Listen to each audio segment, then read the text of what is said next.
And welcome back to Music Free Gaming. I hope you're having a fabulous day. And when was the last time you truly got lost in a book? Like, seriously, I love reading, and there are days I just drown in the thing, and it's great. Like right now, I'm rereading Fablehaven, and this is book 4. I actually just finished book 3 last night, so I'm starting on Secrets of the Dragon Sanctuary today. It's going to be fun.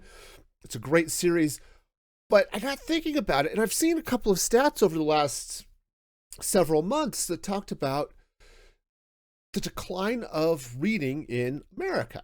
Like, so over the last 20 years, the number of Americans who read for pleasure on a daily basis, right, has dropped by like 40%. Okay. It's a little bit crazy. And we're talking about any sort of reading, whether it's ebooks or audiobooks or magazines or anything like that. Anything that's not required reading, just like reading for fun, has taken a serious nosedive, and it's a little bit concerning. Now, there are a lot of reasons, but when you look at why or what's going on here, right? And I don't know, right? It's because I'm not a data scientist, so I went to the internet, because if you can't trust what's on the internet, what can you trust, really? No, but so I dove in and was doing some research, and I've got a number of studies linked in the description here for the show, but so because it's important, go read the data for yourself. But basically, the number of people who consider themselves daily readers peaked around 2004. It was about 28% of people, and now it's about 16%. Right now, again, that's daily readers. And as much as I like to read, I am not a daily reader. Now, I mean, recently I am, because I've been enjoying the books, I've been into it, but I don't always have time to read every day. So, well, there is a difference between the number of daily readers and the number of people who consider themselves to be readers. But regardless, these are the stats. And what we've been seeing is a fairly steady decline of about 3% per year since 2003. That's not fabulous, right? Now, like so many things, there's a gender gap here. I don't know if I like looking at gender gaps, but it exists. And the reality is 56% of women identify as readers versus 42% of men. And if you're talking about fiction, that gap gets even wider. But honestly, I could see part of that. See, my dad was a voracious reader. He read all the time, but he was a nonfiction reader primarily. I went through his library after he died, and most of his books were his history, and he had a lot of books on military history. He had some on politics, political history, all of that fun stuff, American history, those types of things. He was a huge paleontology nut, so honestly, that was his first career choice was paleontology, but he had some issues with the science and eventually ended up as an English major and a cop, really. So, but he loved reading about paleontology and anthropology, all of this stuff. And he had an extensive library on all of this stuff. But he didn't have a lot of fiction. So I can understand sometimes that gap. And I think we should be careful about putting a little bit too much emphasis in that gap between fiction versus nonfiction readers. Because honestly, reading fiction is awesome. Reading nonfiction can be cool too. So, but anyway, the short answer is, or maybe to get back to the original point, women are reading a lot more than men. Okay, or maybe the actual answer is a lot more women are reading than men. Okay, now there's also an age aspect to this too, right? I read a lot as a kid. Okay, I mean, once I realized that, hey, reading was awesome, and I was at a fairly young age when I discovered that.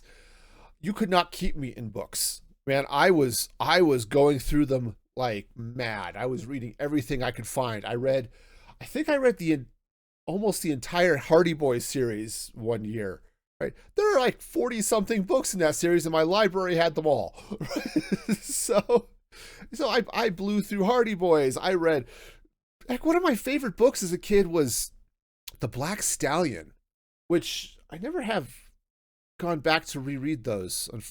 And you know, they're not long books. I just saw them the other day, and they were fairly thin books, but I read the Black Stallion series. Now, I don't think it was totally my jam. I'm not entirely sure I'd like it now, but and actually, as I recall, the later books in the series I didn't enjoy as much, but the Black Stallion was amazing. Obviously, as you go through adulthood, you get a lot of things taking up your time, right? You get school.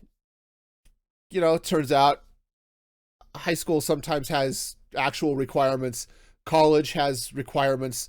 Then there are things like, dating and marriage and kids and family and work and all of this other stuff that says, you know what? I just don't have time. That's often why I'm not a daily reader, right? Because I have other stuff going on. And so as much as I like to read, yeah, sometimes my book sits on a shelf for a couple of days before I can get back to it. Okay. And that happens. Now, what they've found is that basically the age group from about 45 to 54, right? This lovely group of middle-aged people, of which I'm a part, has the highest rate of what they consider, or who self-reports, or I'm not entirely sure exactly how they defined that. I skimmed through the article, but there was a lot to read, and nobody's got time for that, right? Right? No. So no. What they reported is that the highest rate of non-readers is about 60%, 61% roughly, and they fit in that 45 to 54 range, mostly because, hey, guess what? This is when we're dealing with careers and family and all sorts of fun financial issues and all that good stuff. But you think about where most people are sitting when they're in that 45 to 54 range, and it's, hey, my kids are maybe teenagers. They've got more stuff going on.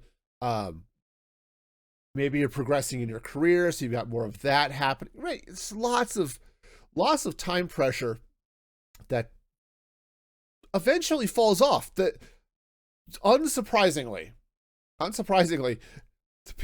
people over 65 have a lot more time to read.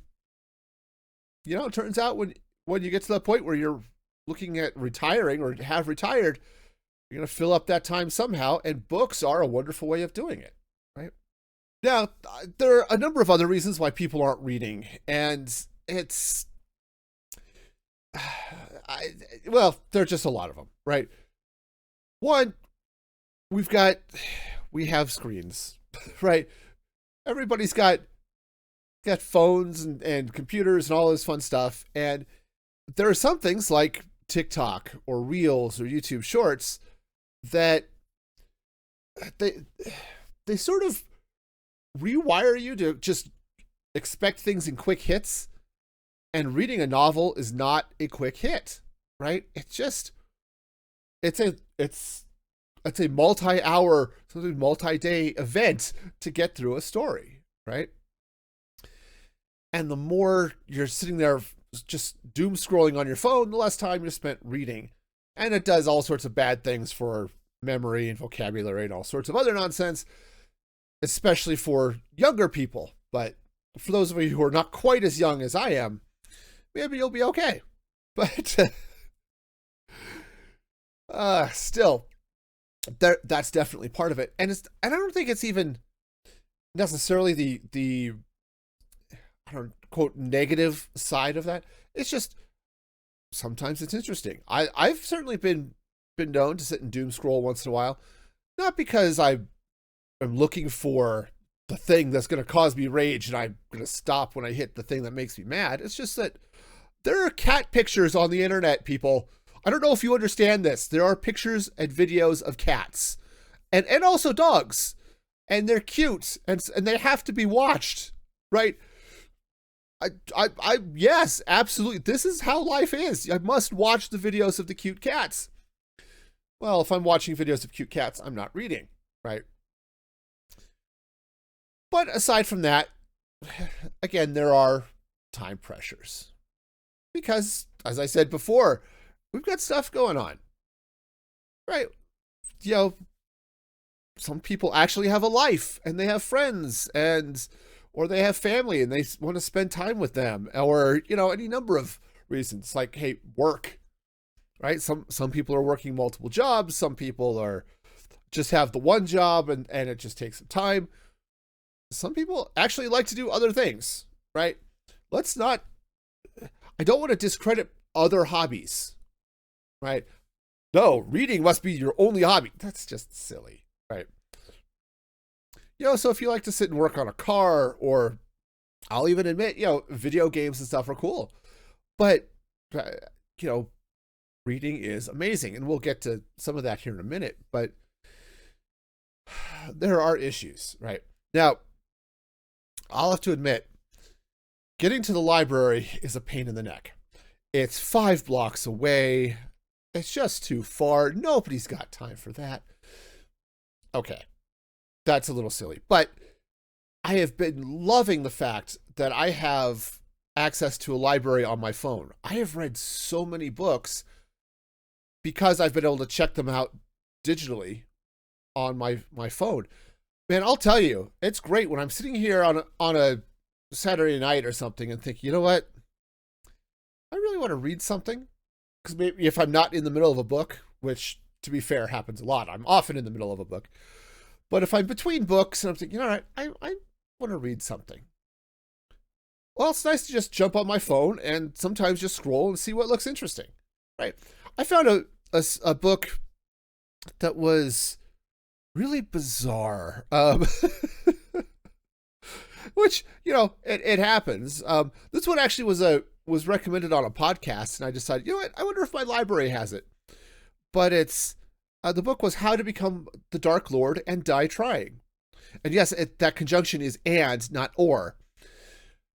Because it's in some ways it's a Groundhog Day style adventure where our protagonist keeps dying and she gets to restart her world. The problem is she's been doing this for like 1,000 years and is kind of sick of it, you know, trying to stop the Dark Lord, and she decides, you know what, let's go the other way. And she becomes the Dark Lord, right? And that book is fun. There's a sequel. It's a 2-book series, and it's really fun, right? So, yeah, there are a bunch of those. Or, you know, every once in a while, it's like, I've heard about a book. Yeah, I'd like to read that. And I found some interesting books. Some I probably won't read again. Some that are really great. But the fact that I can just grab them on my phone is amazing. Technology is awesome, people. Right? Now, I am not into audiobooks, right? Just personally. But I know a lot of people love to listen to audiobooks while they're doing stuff, right? Now, for me, I'd rather do a podcast. You know, because I like to listen to stuff, you know, when I walk to work, right? It's about a 15-minute walk. So it's nice to put on a podcast, and, you know, I do that trip 4 times a day because I come home for lunch. And it's great to listen to podcasts about news and history and movies and more movies and just whatever else, right? But a lot of people like to listen to podcasts, and or not podcasts, but audiobooks. And that's awesome, right? Because being able to sit and listen to a book while you're working out or while you're driving or whatever, that's amazing, right? I love that audiobooks are a thing. I said, they're not for me personally. I don't like to listen to an audiobook. I would much rather read it, whether it's in paper or on my phone or whatever, but I'd rather read it. But quote unquote reading, an audiobook is still awesome, right? Now, the thing is, reading is awesome. Reading really, it actually is great. Aside from the fact it can be really fun, or it can be really informative, right? So I just mentioned, right? I've been reading Fablehaven, and that's fabulous. And I've got a bookshelf behind me with all sorts of great books, right? I've got The Lord of the Rings and The Hitchhiker's Guide to the Galaxy and collections of Asimov short stories. I've got this book behind me, Lost Moon, which was written by Jim Lovell and Jeffrey Kluger. Lovell was the commander of the Apollo 13 mission. And this book is about the disaster, the Apollo 13 disaster, and how they fixed it, right? How they got those astronauts home. This is a fascinating read, right? It's nonfiction, right? Again, books don't have to be fiction to be good, right? I love this thing. So, so reading is awesome, and it can be lots of fun. Honestly, I love diving into a separate world, right? I am definitely one of those people who reads for escape reasons. I am an escapist reader, which is great, because sometimes you just have to separate yourself from the stresses of the world. Reading is a fabulous way to de-stress, right? There's one study that found that reading for like 60 minutes a day can significantly reduce anxiety, lower your heart rate, lower your blood pressure. Sometimes it can even help ease muscle tension. Though, one of the problems I have, especially because a lot of my books are hardcover, the books get heavy, and I've definitely had those days where I've been reading for a while, and I could feel it in my back and my shoulder. It's like, dude, my arm is tired, and this sucks. Okay, change positions, people. Right? But no, reading can be a much more relaxing pursuit than anything else. And in a world where we are dealing with stress and anxiety and all of this stuff at a much higher rate than we've seen recently, I guess, certainly in the last several decades,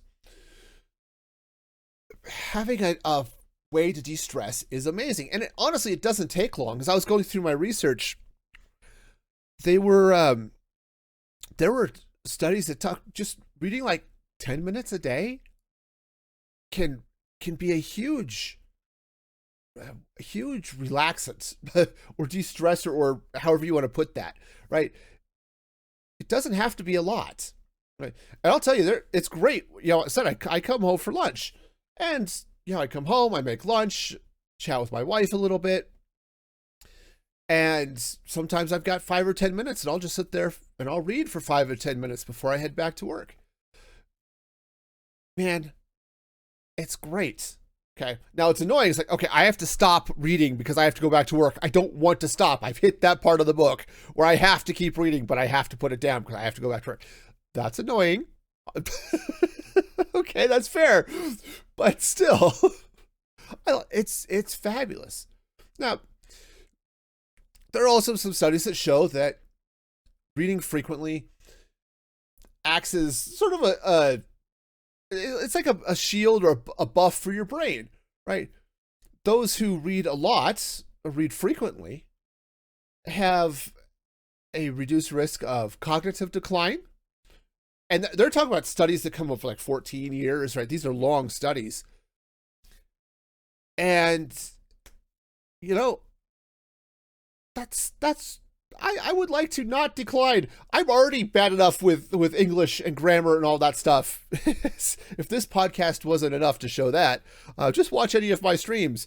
Grammar and I have a tentative relationship, okay? We're not entirely sure that we're going to be totally compatible here.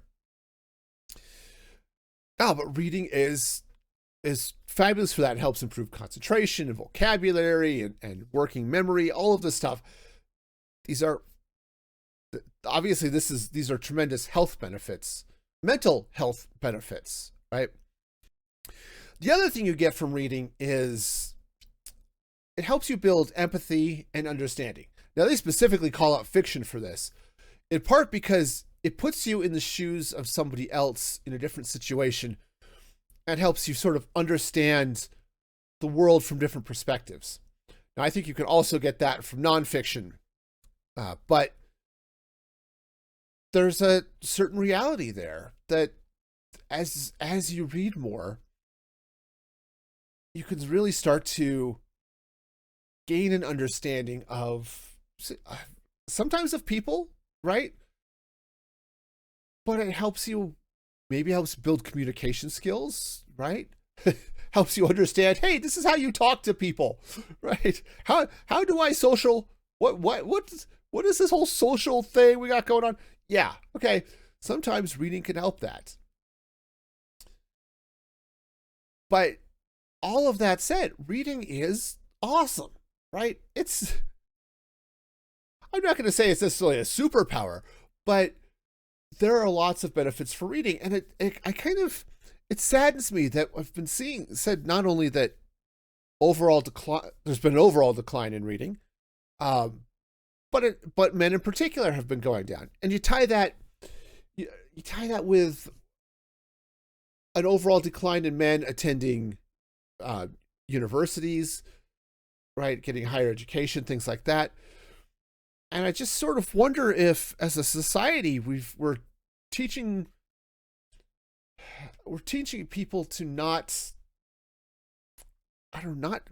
reach for more, right? It's one of the reasons I like science fiction. Now, typically fantasy is my go-to, but I love sci-fi too. And one of the things I love about science fiction is the dream of something more. The dream that, hey, maybe we could do something cool like this, right? Something that's not available now that we could just reach out and do, right? So once upon a time, things like flying to the moon was science fiction. Yeah, no, that's fact these days, right? We can do that, right? Self-driving cars, right? There's a lot of whining and moaning about AI and self-driving cars and all that nonsense. But there's some amazing benefits to being able to have a car that can drive you to your destination when you can't do it yourself, right? Think of the mobility benefits to someone who's in a wheelchair and physically cannot drive, but is otherwise fine. They just physically can't do it. Are they destined to have to bum rides off of people or get an Uber or something like that? Or what if they had a car that could drive them places, and it gives them that freedom of mobility that they don't have? That is something that is driven by science fiction. The fact that I have a phone in my pocket, right? This happy little phone was inspired in part by this Star Trek communicator. This prop is part of what gives us this cell phone. It's because, hey, I want something that I can just flip open and talk to somebody, and that's amazing, and I can just carry it, and I don't have to be tied to a building, right? That imagination is fabulous. That thing that can reach out to a person and say, yes, I can take this movie prop, which does nothing. Now this movie prop in particular is actually Bluetooth. It's a Bluetooth speakerphone. It connects to my cell phone, so I can actually take calls on my communicator. But as fun as that is, being able to read and imagine a future that is better than what we have and help us to reach out, that is amazing. That is something that we should be encouraging. Yes, all of the stress benefits and the health benefits and all of that stuff is amazing. Are we losing that imaginative drive to make life better? And I worry about that. I really do. And I think the more we can encourage reading, I think the better off we are. And what's funny is, like, my son hates movies. I have failed as a parent in some ways. My son totally does not like movies. Now, he does watch a lot of anime, which is awesome, but he's also a reader. He loves to read. And I think that sparked a creative thing in him, because he definitely takes that, and he likes to make games. He's been making he started making board games and stuff when he was little, and he's now in school learning to make video games. But I think that's driven in a lot of ways because of the stories and stuff he got while he was reading. Now, I could be wrong, okay, but I don't think so. I don't think so. If I thought I was wrong, I would not say that, right?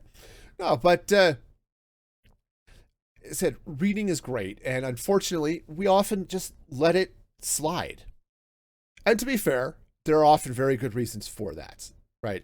I don't want to diminish the fact that, yes, sometimes we have lives, and I have to go to work. Hey, sometimes the kids like to eat more than twice a week, so I need to cook dinner, right? Things like that. Yeah, maybe I have to go buy the food to cook the dinner, right? Yeah, sometimes reading gets literally and figuratively put on the shelf. But it's something we can rebuild. We can build that habit, okay? We don't have to be driven by distraction and financial stress and all of that nonsense. We can actually take time for ourselves and do this. I mean, I had an episode a few weeks back about, hey, it's okay to be bored. It's okay to take time for yourself and learn and do something new. Sometimes the best way to deal with that boredom is with a book, right? And you don't have to be guilty about it necessarily, and it doesn't have to be long, right? I often, when I'm reading, it's in 5 and 10 minute segments, because that's what I've got. Right, there are definitely days, especially when I've got streaming days and things like that, where, okay, I get up in the morning, I have breakfast, I read news and stuff like that. I go to work. I get to read a little bit at lunch. I come home, we have dinner, and I've got, I set up stream, and I usually have about 10 or 15 minutes between the time I've got stream set up and before I'm going live. So I'll sit and read for a little bit. And then, okay, I stream, and then I go to bed. It's not often a lot. I don't often get the time to just sit down for an hour and just read. And it doesn't have to be. You don't need to do that. And it said, if you prefer audiobooks, and that's cool, right? Audiobooks are great. It's still I still consider reading audiobooks or listening to audiobooks reading. Okay. Now, there are some studies about how well you retain and all that stuff. I'm not going to get into it. You're still enjoying the story, and that's fabulous. So, if you can, try to find a few minutes and read. If you're looking for a recommendation, I do recommend the Fablehaven series. It's a YA series. It's really good. It's a little bit darker than I typically like to read, but that's also one of the things I like about it. Not because I tend to like dark books. I don't. But it shows actual consequences of actions, which is honestly something that's missing often, especially in the YA category. But yeah, sometimes you make a bad choice and a bad thing happens. But it's still a fun series, and there are lots of great ones. I also would recommend The Martian, which adult language warning on that one, but excellent book, right? Of course, I love Lord of the Rings. It's a little bit dense. It's one of the reasons I like it. I love the way the language is used, but admittedly, for some people, that's a slog. Cool. All right, that's no big deal, right? But whatever you're into, there's some great books. And again, if you're into nonfiction or in the space program, Lost Moon, which I showed earlier, excellent book. So whatever you're into, if you can, please take a few minutes, try to find some time during the day and allow yourself to read. And let me know what do you like to read. Drop a comment on YouTube or on Spotify, or join the Discord, the Music Free Gaming Discord, and we can talk books all day in the TV media, or what's it, TV movies and books channel, whatever I got out there. It's I love talking about that stuff. So yes, please let me know, because there's some great books. And heck, I found some there's a service out there, BookBub, I think it is, that has occasionally fed me some like, oh, these books are free on Google Play Store or at Barnes & Noble or whatever. And I found a couple of really fun series that way. Found some books by Lindsay Buroker, I think is how her name's pronounced, that was all sorts of fun. And yeah, I found a series that was actually really not good too, by a different author. It happens. But, and then of course, most libraries now have a digital library program, so you can check out books on your phone. Yeah, so again, let me know what you're reading, and until next time, be excellent to each other. And this is Music Free Static signing off.